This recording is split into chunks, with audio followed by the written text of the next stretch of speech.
Hey, my people, I'm back with part three of Rikers Island gang wars and stuff. The last thing that I think the last thing I mentioned was the incident where some guy went into my locker and took out my information. I had to whip his ass. Okay, so now what happened was they moved dude to another house and they kept me there until further notice or further movement, right, to another house.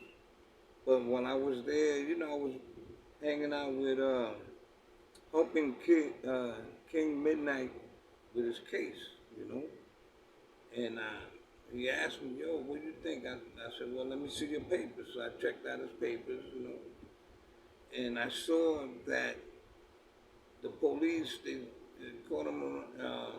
They snatched him up. He was walking down the street. Supposedly, they snatched him up and put the mask on him and stuff.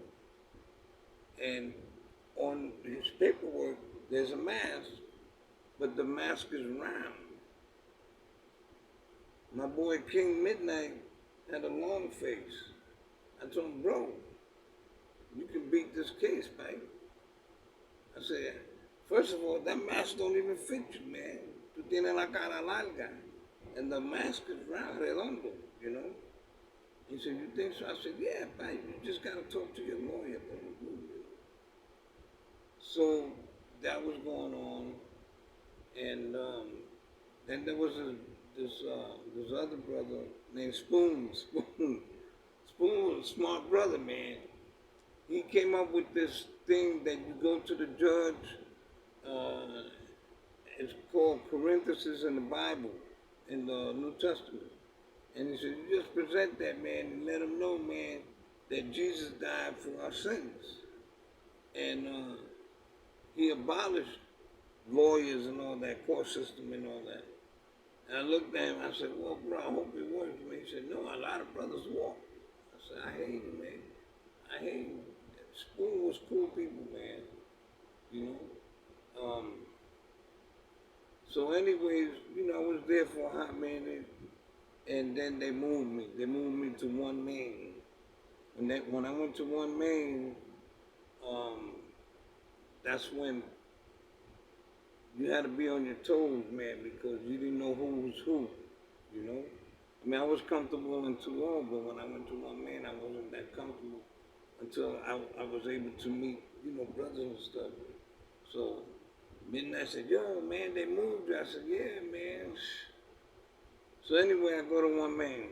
When I get to one main, Southside, um, I was able to meet this brother from 183rd. His name was JR.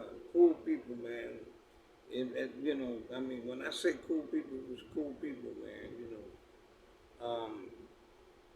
Tenía un corazón tremendo, man. He didn't care who you was. He stepped to anybody. I love that about him, man. You know. Um, so I hung out with that little crew. They were kings, and JR was NFL for life. And there were some brothers there that hung out with us. We all used to get doped up, man, right? So one day we chilling, and here comes this dude. He came in, man, muscle bound and all that, man. And he walked in like he was a gangster, man. So my boy, he said, yo, well, do me a favor, man. Can you find out where that brother's from, man? And I looked at him and I said, are you serious, bro? He said, yeah, man. He said, you got to be in that rapeo, man. You can talk to me. I said, all right, man. So I go up to the dude, right, and I said, yo, you just got in? And he said, who, me? And I said, who else am I talking to? Yeah, you. And he said, yeah. And in Spanish, he said, yeah. And I said, where you from? And he said, 183rd in Crescent. I said, 183rd in Crescent? Yeah. Yeah.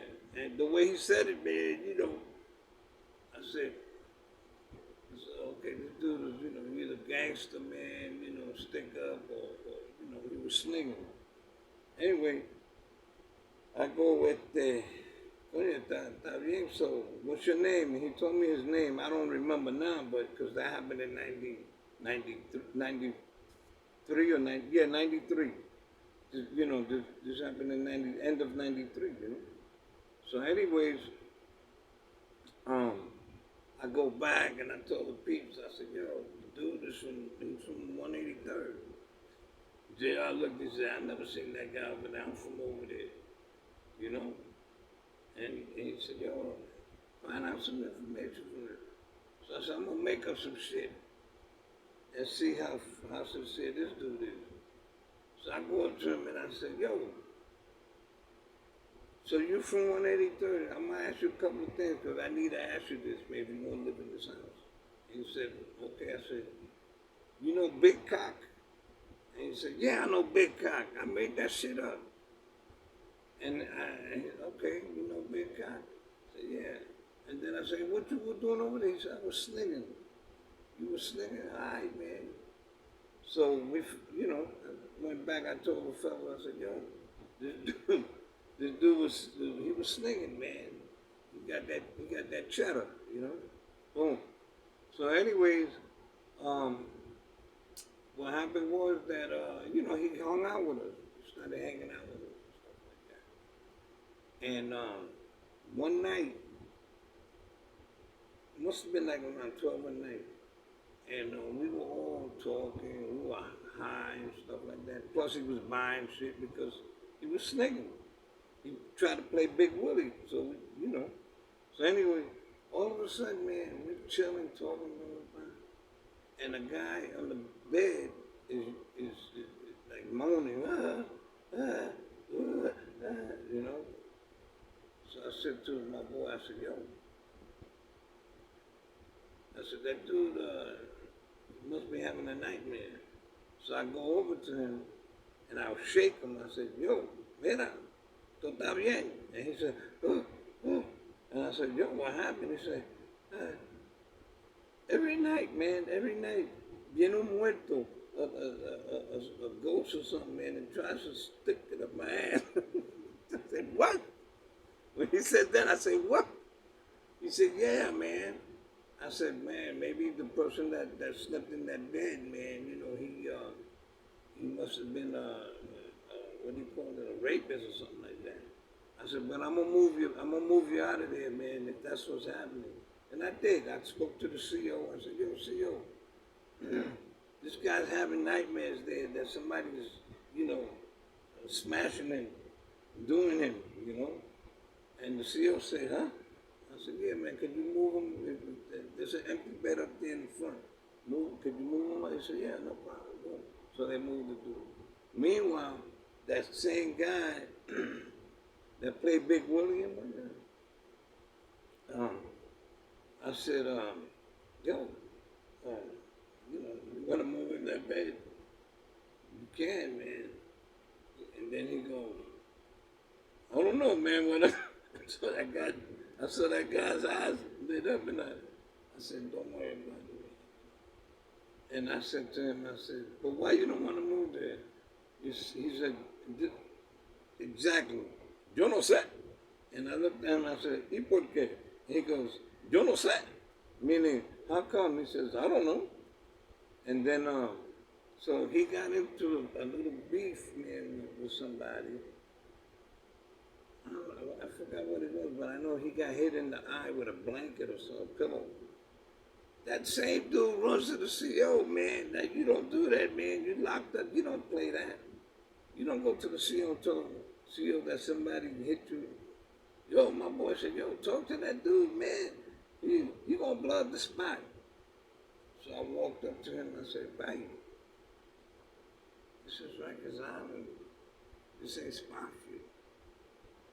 Tell CO, man, everything is okay, man, because them dudes over there, they gonna do you, man, like that. Guy didn't know. I mean, he was from DR, he came, and this is first time falling, and I'm trying to, help him. So then I said, but I don't think they're going to. So one of the guys said, yo, he can't stay here, man. He went to the police, blah, blah, blah, blah. You know, I told him, I said, bye. You gotta move, you know. So that's what happened. The CEO got moved him to another house, you know. So a few days later, they came, CEOs came with cards with people's names on there, calling people out. And they called me out, and so what's this about? They said, on the pack up, you're going to the boat. Going to the boat? Yeah, you're going to the boat because you all are going to the, Bronx. Some of you going to Supreme, some of you are going. I said, oh, okay, okay. And, I heard a lot about the boat. So now, I'm a sailor. I'm by the sailorman or whatever. So anyway, boom. They packed it up. I said bye to everybody, boom, boom, boom, And then ended up in the boat. That boat that is barge, real big, real big, you know. And so, boom, I ended up there. A few people that I knew ended up there. So they assigned us housing, the housing area and stuff like that. And but let me tell you, the barge was crazy. I mean, when I say crazy, it was crazy, mad crazy. Like people getting cut, stabbed, you name it. You know, basically over the phone. People cutting each other up over the phone and stuff like that. I mean,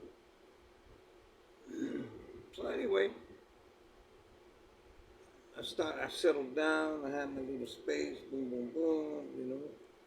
And I get a visit from my oldest son's mother. Her name is Viji. So I get a visit from her.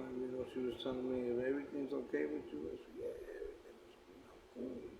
You know, this is a drill for me. So, we talked, and she said, look, whatever transpires, I'll be waiting for you. I said, okay, that sounds good. Nice woman, man. In fact, that was my first love. We were childhood sweethearts, puppy love, or whatever they want to call it, And we had a son. So anyway, um, things, I noticed that things were getting there was tension, you know. The kings and the nietas, they were like, always on the PCQ's bed, because